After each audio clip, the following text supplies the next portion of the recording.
وہ سردیوں کے دن تھے اور اس وقت دن کے 11 بج رہے تھے۔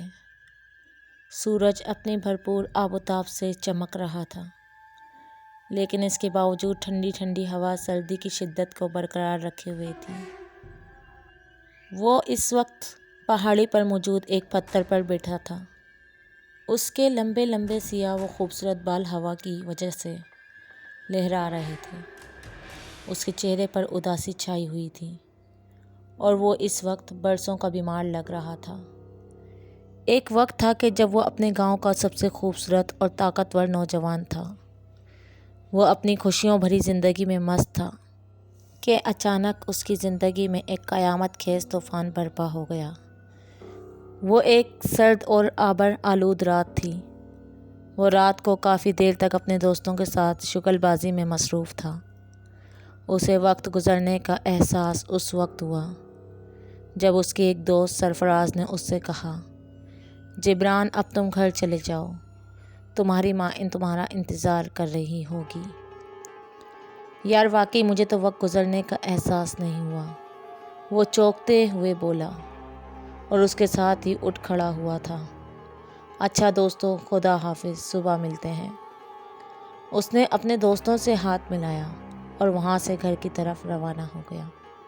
ابھی وہ مشکل سے چند گز ہی چلا ہوگا کہ تیز بارش شروع ہو گئی اور اس کے ساتھ ہی تیز ہوائیں بھی چلنا شروع ہو گئی تھیں، لیکن وہ مسلسل چلتا رہا۔ 25 منٹ کے سفر کے بعد وہ گھر کے دروازے پر پہنچ گیا۔ کھلا دروازہ دیکھ کر اسے حیرانی ہوئی۔ وہ جلدی سے اندر داخل ہو گیا۔ ہر طرف محیط خاموشی مسلط تھی۔ وہ چلتا ہوا اپنے والد اور والدہ کے کمرے کے دروازے پر رک گیا۔ اس نے دروازے پر آہستہ سے دستک دی، لیکن اندر سے بالکل خاموشی رہی۔ اس نے دوبارہ دستک دی، مگر اس بار بھی کوئی رد عمل ظاہر نہیں ہوا۔ یہ دیکھ کر اسے تھوڑی سی پریشانی ہوئی۔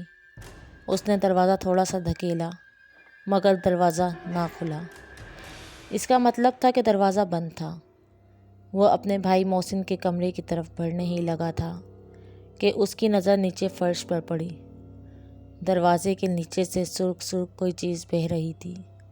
اس کی آنکھیں حیرت سے پھیلتی چلی گئیں۔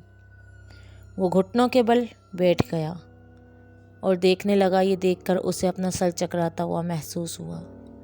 جو اندر کمرے سے نکل کر باہر فرش پر بہہ رہا تھا، خون اضطراری کیفیت میں اس کے منہ سے نکلا۔ یکدم اس کی نظر اوپر اٹھی۔ اس نے دیکھا روشن دان کے پاس دیوار پر خون کی ایک چوڑی لکیر چھپی ہوئی تھی۔ اسے محسوس ہوا کہ خیریت نہیں ہے، کچھ نہ کچھ گڑبڑ ضرور ہو چکی ہے۔ وہ اپنے بھائی محسن کے کمرے کی طرف بڑھتا چلا گیا۔ اس نے دروازے کو دھکیلا تو دروازہ کھل گیا۔ اندر اس کی نظر محسن پر پڑی۔ وہ الٹے منہ فرش پر پڑا تھا۔ محسن، محسن میرے بھائی، کیا ہوا؟ کہتا ہوا وہ اس کی طرف لپکا اور اسے سیدھا کیا۔ محسن کے سینے میں ایک بڑا خنجر پیوست تھا۔ محسن چیختے ہوئے بولا۔ اس لیے محسن کی آنکھوں میں حرکت ہوئی۔ بھائی گنجا، لیکن اس سے زیادہ وہ کچھ نہ بول سکا۔ اس کا سر ایک طرف ڈھلک گیا۔ اس کی آنکھیں کھلی کی کھلی رہ گئیں۔ اس کی روح اس کے جسم سے پرواز کر چکی تھی۔ محسن جبران نے اسے جھنجھوڑا، مگر وہ نہ اٹھا۔ ابو کہتے ہوئے بلند آواز میں بولا اور اس کے ساتھ ان کے کمرے کی طرف بڑھتا چلا گیا۔ اب وہاں سارے فرش پر خون جمع ہو چکا تھا، جو اندر کمرے سے نکل کر دروازے کے نیچے سے گزر کر اب باہر کے فرش پر پھیل رہا تھا۔ اس کا دماغ سائیں سائیں کرنے لگا۔ اس نے زور زور سے بند دروازے کو دھکے لگانے شروع کر دیے، لیکن لکڑی کا مضبوط دروازہ ٹس سے مس نہ ہوا۔ اس نے ادھر ادھر نظریں دوڑا۔ اچانک اسے لوہے کی سیڑھی کا خیال آیا، جو ان کے گھر میں قریب ایک جگہ پر پڑی تھی۔ وہ سیڑھی کی طرف لپکا اور پھر وہ دوسرے ہی لمحے سیڑھی اٹھا کر دیوار کے ساتھ رکھ چکا تھا، جہاں سے وہ بآسانی چڑھ کر روشن دان سے اندر داخل ہو سکتا تھا۔ وہ سیڑھی پر چڑھ کر روشن دان سے اندر جھانکنے لگا۔ اندر کا منظر دیکھ کر اس کی حالت ایسی ہو گئی جیسے کسی نے اسے زندہ زمین میں دفنا دیا ہو۔ اندر 100 واٹ کا بلب روشن تھا۔ اس کا باپ ایک طرف ساخت پڑا تھا، جس کی کٹی ہوئی گردن اس سے تھوڑی فاصلے پر پڑی تھی۔ اس کی ماں کے سینے میں ایک خنجر اندر تک پیوست تھا۔ پھر وہ اپنے ہوش و حواس سے بیگانہ ہو گیا۔ وہ سیڑھی سے نیچے گر پڑا اور وہیں ساخت ہو گیا تھا۔ اسے کچھ بھی سمجھ نہیں آ رہا تھا۔ 15 دن بعد جب اسے ہوش آیا تھا تو اس نے خود کو اسپتال کے بیڈ پر موجود پایا۔ ماضی کا وہ ہولناک منظر جب اسے ایک بار پھر یاد آیا تو وہ چیخ مار کر دوبارہ بے ہوش ہو گیا۔ ہر روز کی طرح آج بھی وہ پتھر پر اداس بیٹھا تھا۔ اس کی زندگی ایک قیامت کے سامنے سے گزر چکی تھی۔ اسے نہیں معلوم تھا کہ اس کے والدین اور بھائی کے قاتل کون ہیں۔ پولیس بھی ابھی تک کچھ نہ کر سکی تھی، اور اب وہ اداس چٹان پر بیٹھا گہری سوچوں میں گم تھا کہ اچانک اس کے ذہن کی پردہ اسکرین پر ایک نام گنجا آیا، جو اس کے بھائی محسن نے دم توڑتے وقت ادا کیا تھا۔ یقیناً انہیں مارنے والا انسان گنجا ہوگا۔ اس نے سوچوں کو دور دور تک زور دیا، مگر اس کے ذہن میں کوئی گنجا شخص نہ آیا، اور نہ تو کوئی اس کا ایسا دشمن تھا جو انہیں اس طرح بے دردی سے مار ڈالے۔ جبران، پیچھے سے اسے کسی نے پکارا۔ اس نے چونک کر پیچھے مڑ کر دیکھا، مگر آواز دینے والا کوئی نہ تھا۔ اس نے دور دور تک نظر دوڑائی، مگر کوئی ہوتا تو اسے نظر آتا۔ وہ اسے وہم بھی نہیں کہہ سکتا تھا، کیونکہ اس نے کسی کی آواز سنی تھی۔ جبران! اچانک خاموش ہوا میں ایک دم پھر سے آواز گونجی، اور وہ شدت حیرت عالم میں اٹھ کر کھڑا ہوا۔ اس نے گھوم کر اپنے چاروں طرف دیکھا، مگر کوئی نظر نہ آیا۔ کون ہو تم؟ اس نے خوفزدہ آواز میں کہا تھا۔ میں وشرام ہوں، اور میں تمہاری مدد کرنا چاہتا ہوں۔ میں تمہارے بارے میں سب جانتا ہوں۔ جنہوں نے تمہارے والدین اور بھائی کو مارا ہے، ان تک تم میری مدد کے بغیر نہیں پہنچ سکتے۔ مگر تم نظر کیوں نہیں آ رہے ہو، اور تم کون ہو؟ جبران نے اپنی آواز پر قابو پانے کی کوشش کی، مگر وہ پھر بھی لڑکھڑا گیا۔ فضا میں پھر خاموشی طاری ہو گئی۔ پھر وہی آواز گونجی، تمہارے سوالوں کا جواب فی الوقت تمہیں نہیں مل سکتا، مگر تمہیں مجھ پر اعتماد کرنا ہوگا۔ اور تم نے تو پھر اپنے والدین اور بھائی کے قاتلوں سے ایک بھیانک انتقام لینا ہے کہ ان کی روح بھی تھر تھر کانپ اٹھے۔ بولو جبران، کیا تم اپنے والدین اور بھائی کے قاتلوں سے انتقام نہیں لوگے؟ تم نے دیکھا نہیں کہ کس طرح انہوں نے کتنی بے دردی سے جانوروں کی طرح انہیں قتل کیا؟ آواز میں اب ایک جوش تھا، ایک ایسا جوش جس نے جبران کے خون میں انتقام کی خوفناک آگ بھر دی تھی۔ اس کی آنکھوں میں خون اتر آیا۔ اس کی آنکھوں کے سامنے اپنے ماں باپ اور بھائی محسن کی مردہ لاشوں کا سراہا گھوم گیا تھا۔ ہاں، میں ان سے زبردست انتقام لوں گا، مگر وہ کون ہیں اور تم انہیں کیسے جانتے ہو؟ میں کون ہوں یہ ایک راز ہے، اور ہمیشہ راز ہی رہے گا۔ میں دکھی اور غمزدہ لوگوں کی مدد کرتا ہوں، اور جہاں تک تعلق ہے انہیں جاننے کا، تو یہ بات بہت جلد تمہیں معلوم ہو جائے گی۔ البتہ تم مجھے مسیحا کہہ کر پکار سکتے ہو۔ اچھا، اب میں چلتا ہوں۔ میں تمہیں بہت جلد ملوں گا۔ امید ہے کہ تم میری بڑی شدت سے انتظار کرو گے۔ اس کے بعد چند لمحے خاموشی رہی، اور جب یہ خاموشی طویل ہونے لگی تو جبران نے کہا، مسیحا، کیا تم چلے گئے ہو یا موجود ہو؟ مگر اس کی بات کے جواب میں کوئی آواز نہ ابھری، تو جبران سمجھ گیا کہ چلا گیا ہے۔ وہ تو چلا گیا، لیکن جبران کے لیے سوچوں کے انبار چھوڑ گیا۔ یہ کون ہو سکتا ہے؟ اسے میری مدد کیوں کرنا چاہتا ہے؟ یہی وہ سوال تھے جو اس کے ذہن میں بار بار سر ابھار رہے تھے۔ پہاڑی سے گھر تک کا فاصلہ اس نے کیسے طے کیا، اسے معلوم نہ تھا۔ جب وہ گھر میں داخل ہوا تو اس کی آنکھوں میں آنسو آ گئے۔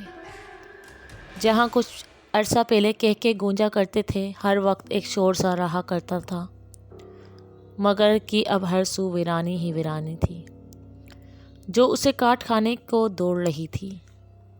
وہ بے جان قدموں سے چلتا ہوا اپنے کمرے میں آ گیا اور بیڈ پر لیٹ گیا۔ بیابان و سنسان گھر کے در و دیوار اس سے چیخ چیخ کر انتقام اور صرف انتقام کی رٹ لگا رہے تھے۔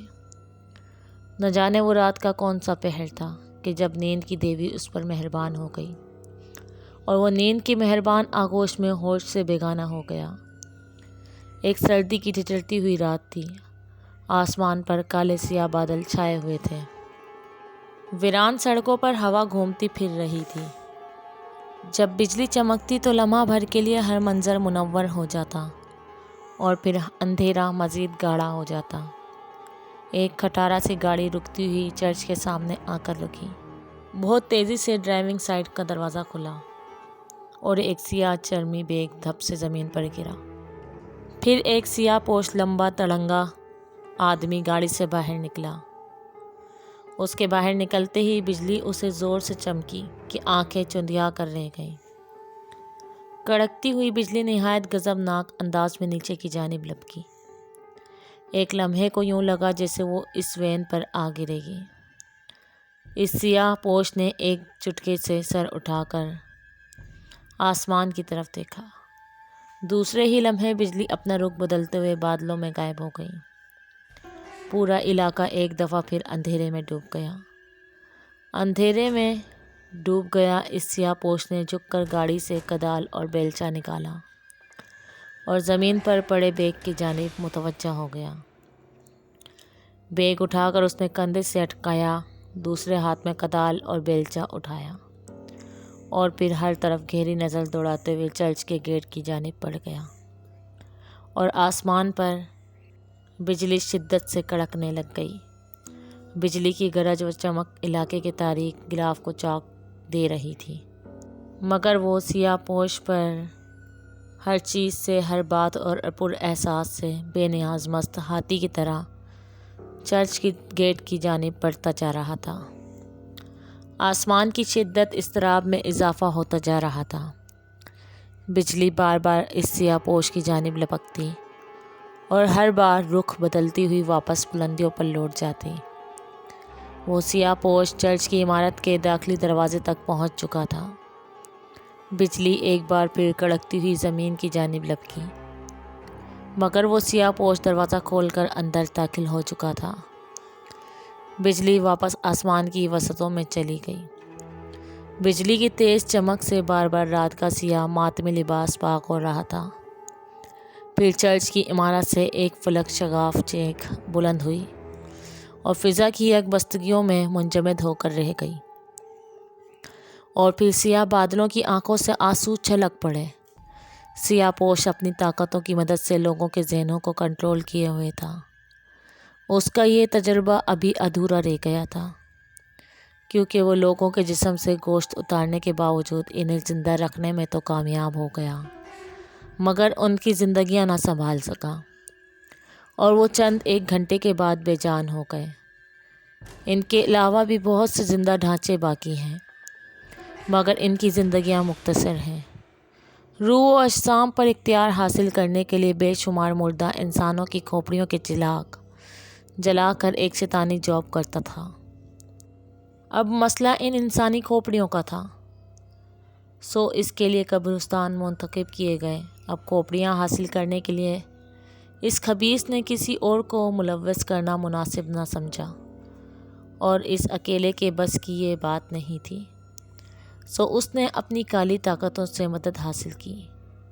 ایک پادری کی کھوپڑی کاٹ کر سر کو چراغ کی صورت میں استعمال کر کے ایک شیطانی عمل کیا تو شیطانی طاقتوں نے آنن فانن تمام قبریں ادھیڑ کر ڈھانچے باہر نکال لیے۔ کل رات میرے آدمی اس شیطانی مسکن کا سراغ لگانے میں کامیاب ہو گئے۔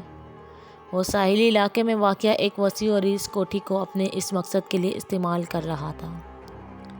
ارواح پر اختیار حاصل کرنا اور ان سے اپنے احکامات پر عمل کرانا بہت ہی مشکل اور خطرناک کام ہوتا ہے۔ لیکن اگر روحوں کو اپنا ہم خیال بنا لیا جائے اور کسی ایک نقطے پر قائل کر لیا جائے تو پھر کوئی کام مشکل نہیں۔ سو اس نے ایک نقطہ اٹھایا اور 4 ارواح کو ان کے ذہنوں پر اپنی شیطانی طاقتوں سے اپنا تسلط جما کر انہیں ڈھانچے کی صورت میں سڑکوں پر پھیلا دیا۔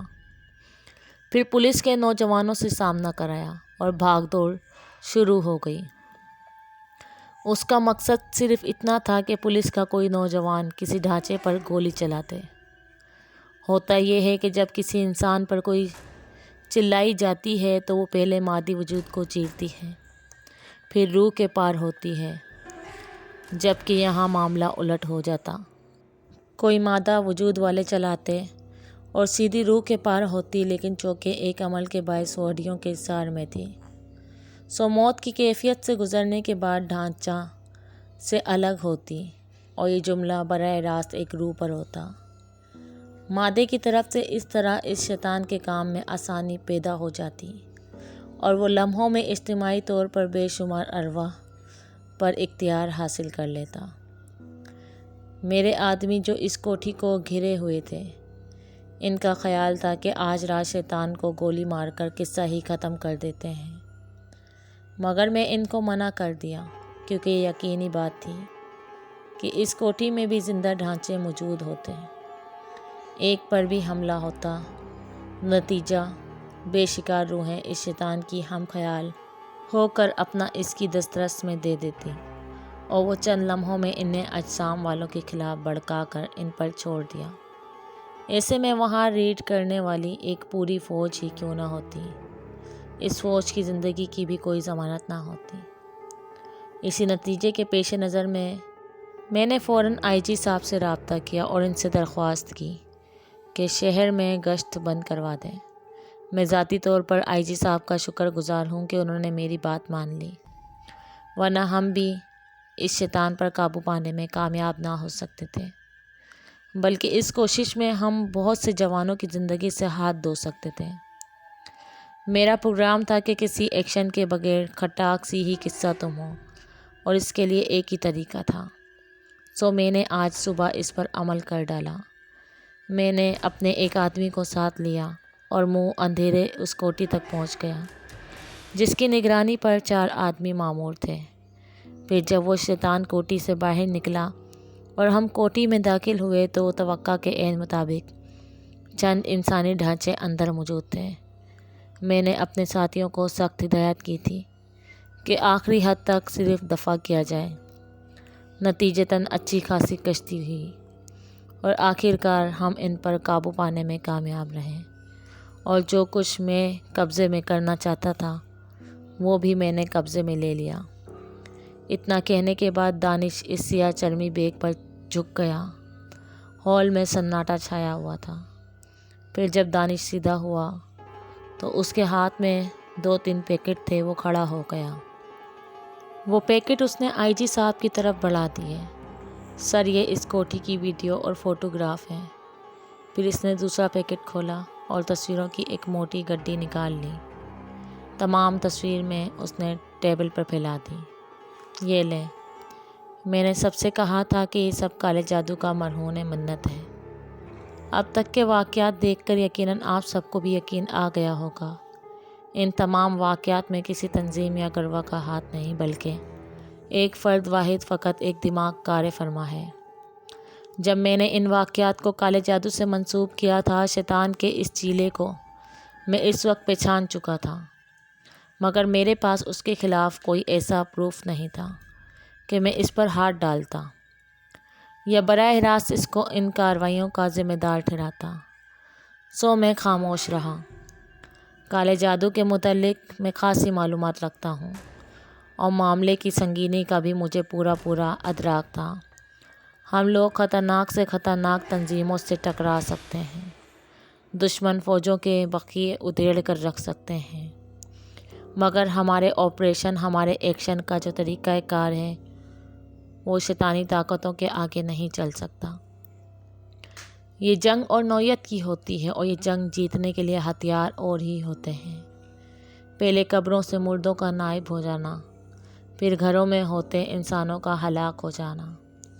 یہ اس ابلیس ثانی کے تجربات کا نتیجہ تھا، اور مجھے اندازہ ہو گیا تھا کہ یہ کالے جادو کی کون کی شاخ ہے، اور ان کارروائیوں کے پس پردہ اس کے کون سے مقاصد ہیں۔ سو میں نے تمام مصروفیات ترک کر کے اسٹڈی شروع کر دی۔ اس مصیبت کا خاتمہ کس طرح ممکن ہے؟ ہسٹری آف بلیک میجک میں جو کچھ میرے سامنے آیا اس نے میری تشویش میں اضافہ کر دیا۔ اس شیطان کا مقصد مجھ پر واضح ہو گیا۔ وہ جسموں اور روحوں پر قبضہ کرنے کے چکر میں تھا۔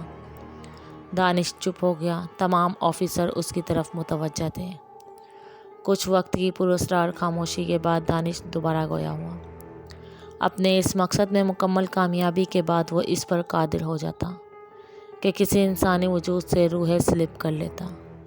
صدیوں پرانی کوئی روح کسی بھی جسم میں داخل کر دیتا، کسی بھی انسان کے وجود سے گوشت پوست کسی طرح الگ کرنے کے باوجود اس انسان کو زندہ رکھتا، یا کسی ڈھانچے کے اندر کسی روح کو مجبور کر کے اس ڈھانچے کو زندوں کی صفت میں لا کھڑا کرتا۔ اس کے باوجود وہ اپنے وجود پر بھی اس قدر قدرت حاصل کر لیتا کہ جب چاہتا اپنی روح کو اپنے جسم سے الگ کر لیتا۔ اتنا کچھ کرنے، اتنا متن کے باوجود بھی ابھی دو صرف اسٹیج ہی کر پایا ہے۔ ایک روح کا سلپ کرنا، دوسرا گوشت کا لباس اتار لینا۔ اور گزشتہ رات ہمارے جوانوں کی شہر کی سڑکوں پر جو زندہ انسانی ڈھانچے دکھائی دیے ہیں وہ کوئی بھوت پریت نہیں بلکہ زندہ انسان ہی تھے، لیکن گوشت سے آری۔ What naan sense! کیا ہم یہاں کوئی الف لیلوی داستان سننے کے لیے بیٹھے ہیں؟ ایک آفیسر نے ناگوار لہجے میں کہا تو دانش اس کی طرف متوجہ ہو گیا۔ افسوس کی بات ہے کپور صاحب، آپ ان لوگوں میں سے ہیں جو آنکھوں اور کانوں کے باوجود ناواقف بنے رہنے کی کوشش کرتے ہیں۔ گزشتہ ایک ماہ سے شہر میں جو تہلکہ مچا ہوا ہے، کیا اس کا کوئی اور جواز، کوئی اور ترجیح ہے؟ آپ کے پاس نہیں ہے، تبھی تو یہ کہانی سننے کو مل رہی ہے۔ کپور صاحب، اگر آپ کچھ دیر خاموش رہیں تو میں کسی واضح کرنے کے بعد پروف بھی دوں گا، اور اس کہانی کا ڈراپ سین بھی ہے آپ کے سامنے کروں گا، اور مجھے یقین ہے کہ وہ سین دیکھ کر آپ باوجود کوشش کے اپنے حلق سے کوئی آواز نہیں نکال پائیں گے۔ اس سے پہلے کہ کپور صاحب دوبارہ بولتے، آئی جی صاحب بول پڑے۔ پلیز کپور صاحب، آپ خاموش رہیں، پہلے دانش کو اپنی بات مکمل کرنے دیں۔ پھر وہ دانش سے مخاطب ہوئے۔ بس مسٹر دانش، آپ کیا کہہ رہے تھے؟ میں انسانی ڈھانچوں کا ذکر کر رہا تھا۔ میں چونکہ چند دن تک اسٹڈی روم میں محدود ہو کر رہ گیا تھا، اور اس دوران مجھے بہت سے انکشافات ہوئے۔ مجھے توقع تھی کہ کوئی ایک کارروائی ضرور ہوگی، اس لیے میں نے شہر میں اپنے آدمی پھیلا دیے، اور مجھے تازہ ترین صورتحال کا علم ہوتا رہا۔ وہ ڈھانچے زندہ انسان تھے جنہیں ڈھانچوں میں تبدیل کر دیا گیا تھا، اور اس وقت اپنے حواسوں میں نہ تھے، بلکہ وہ شیطان کسی جگہ بیٹھا انہیں دیکھ رہا ہوگا۔ پچھلے ایک ماہ سے پورے شہر میں تہلکہ مچا ہوا تھا۔ سینکڑوں انسان پر اسرار حالات میں ہلاک ہو گئے تھے، کچھ ڈھانچوں میں تبدیل ہو گئے تھے۔ یہ کارروائیاں کون کر رہا تھا، اب تک کسی کو پتہ نہ تھا۔ جبران کو وہ گیبی آواز سب کچھ بتا چکی تھی، اور اب جبران اس کے لیے تیار ہو چکا تھا کہ وہ بنگال چلا جائے۔ وہاں پر اس نے 11 دن کا ایک خطرناک عمل کرنا تھا۔ اس جاب یا عمل میں اس کی اپنی جان بھی جا سکتی تھی، مگر اس کے اندر انتقام کی آگ بھری ہوئی تھی۔ وہ اس شیطان کو اپنے ہاتھوں سے ختم کرنا چاہتا تھا جس نے سب کو ہلا کر رکھ دیا تھا۔ گیبی آواز پر ہر پل اس کے ساتھ تھی۔ بہرحال جبران آج بنگال آ گیا تھا۔ انتقام کی آگ بھری ہوئی تھی۔ وہ اس شیطان کو اپنے ہاتھوں سے ختم کرنا چاہتا تھا جس نے سب کو ہلا کر رکھ دیا تھا۔ نہیں، آواز برا ہر پل اس کے ساتھ تھی۔ پولیس فورس نے چرچ کو اپنے حصار میں لے رکھا تھا۔ پولیس، پریس اور اعلیٰ افسران کی گاڑیاں چرچ کی عمارت کے سامنے ایک طویل قطار میں موجود تھیں۔ چرچ کی ایک عمارت کے عقب میں ایک وسیع و عریض قبرستان تھا جو کئی سو قبروں پر مشتمل تھا۔ چرچ اور قبرستان کے ارد گرد بلند چار دیواری تھی جس کے باعث باہر سے اندر اور اندر سے باہر کچھ دکھائی نہ دیتا تھا۔ ہجوم چرچ کی دونوں جانب تھا۔ ایک طرف عام شہری اور دوسری طرف پولیس فورس اور دوسرے لوگ۔ باہر والے تو بہتر تھے، البتہ قبرستان کے اندر والے کافی متغیر تھے۔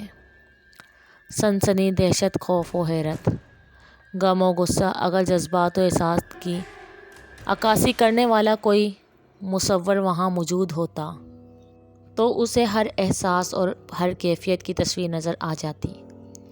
قطار میں کھڑی گاڑیوں میں ایک اور کا اضافہ ہوا۔ آنے والا تنہا تھا۔ اس کے جسم پر عمدہ تراش کا سفید انگریزی سوٹ تھا۔ چوڑا سینہ، پھیلے ہوئے گندے سر قدرتی طور پر بالوں سے بے نیاز ہو چکا تھا، البتہ مونچھوں میں کہیں کہیں چاندی چمک رہی تھی، مگر اس کی عمر کا اندازہ کرنا خاصا دشوار تھا۔ وہ ایک پروقار شخصیت کا مالک تھا اور پولیس کے لیے بڑی اہمیت کا حامل تھا۔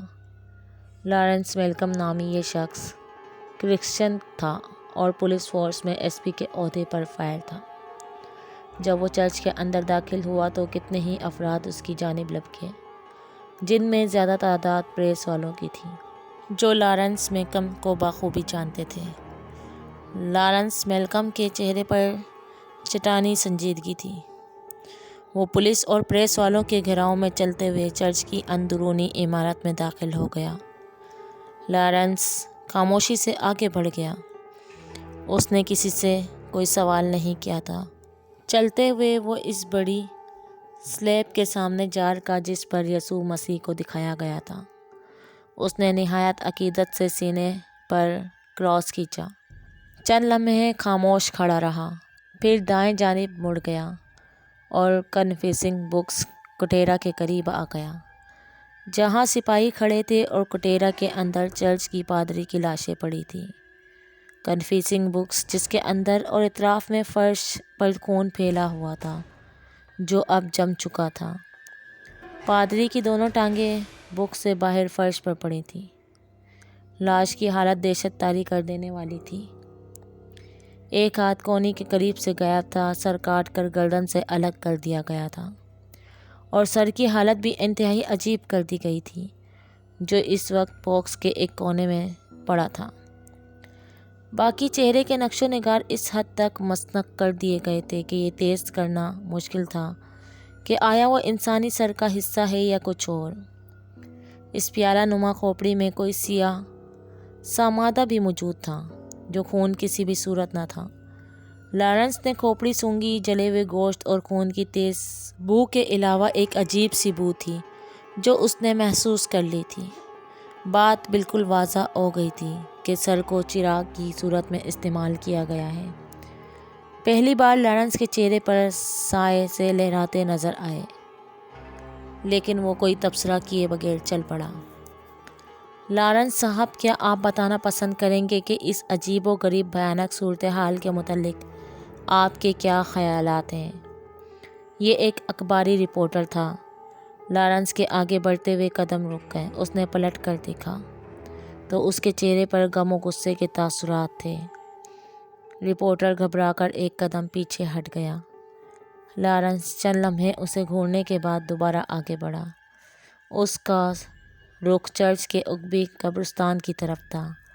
جب وہ قبرستان میں داخل ہو رہا تھا، اس وقت چرچ کے سامنے اسپتال کی گاڑی آ کر رکی تھی۔ قبرستان ایسے ہولناک مناظر پیش کر رہا تھا کہ ایک بار تو لارنس جیسا مضبوط اعصاب کا انسان بھی بے اختیار جھرجھری لے کر رہ گیا تھا۔ تمام کی تمام قبریں کھلی ہوئی تھیں۔ قبرستان کے ایک کونے سے لے کر دوسرے کونے تک تمام قبریں گڑھوں کی صورت اختیار کیے ہوئے ہوتی۔ پختہ قبروں کے پتھر مٹی میں ملے ہوئے تھے۔ جگہ جگہ انسانی ہڈیاں بکھری ہوئی نظر آ رہی تھیں۔ تمام قبروں میں سے صرف چند ایسی قبریں تھیں جن میں مردوں کی کچھ باقیات باقی تھیں، ورنہ تو تمام کی تمام قبروں سے مردوں کے ڈھانچے غائب تھے۔ یوں لگتا تھا جیسے شہر خاموشاں کے باسی خاموشی سے کسی دوسرے شہر ہجرت کر گئے ہوں۔ کیمروں کے فلیش بار بار چمک رہے تھے۔ قبرستان اور قبروں کی مختلف زاویوں سے تصویریں بنائی جا رہی تھیں۔ کمشنر صاحب کے قریب لارنس پہنچا تو کمشنر صاحب لارنس کی طرف متوجہ ہو گئے۔ لارنس دیکھ رہے ہو، شیطان کی اولادوں نے یہ سب کیا ہے۔ یس سر، انتہائی افسوسناک واقعہ ہے۔ جن لوگوں نے بھی حرکت کی ہے وہ انسان نہیں بلکہ شیطان کی اولاد میں سے ہوں گے۔ لارنس، کیا تم حالات کی نزاکت کا احساس کر سکتے ہو؟ چند لمحے خاموش کے بعد کمشنر بولا۔ یس سر، مجھے صورتحال کی سنگینی کا بخوبی اندازہ ہے۔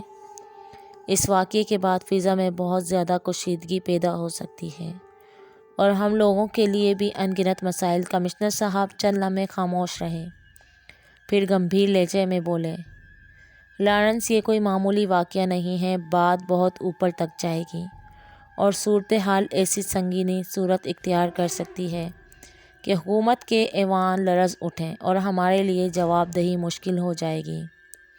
اقلیتوں میں دنگا فساد بھی شروع ہو سکتا ہے۔ پولیس ڈپارٹمنٹ کو ہمیشہ تم پر فخر رہا ہے۔ تم خود کو فری ہینڈ سمجھو اور آج اور ابھی سے انکوائری شروع کر دو۔ بس جلد سے جلد مجرم قانون کی گرفت میں ہونے چاہیے۔ یکے بعد دیگرے مزید 4 قبرستانوں کو اجاڑ دیا گیا تھا۔ صورتحال، طریقہ کار ایک ہی تھا۔ تمام کی تمام قبریں، شق مردے ڈھانچے غائب، کم از کم ایک انسانی لاش لازم اور سر کا چراغ معلوم ہونا۔ اس سب کے باوجود تمام سر توڑ کوششیں بیکار ہو کر رہ گئی تھیں اور کہیں سے کوئی ہلکا سا ایسا سراغ بھی نہیں ملا تھا جس سے اندازہ قائم کرنے میں کچھ مدد ملے کہ یہ سب کون لوگ کر رہے ہیں اور ان سب کے پیچھے ان کا کیا مقصد ہے۔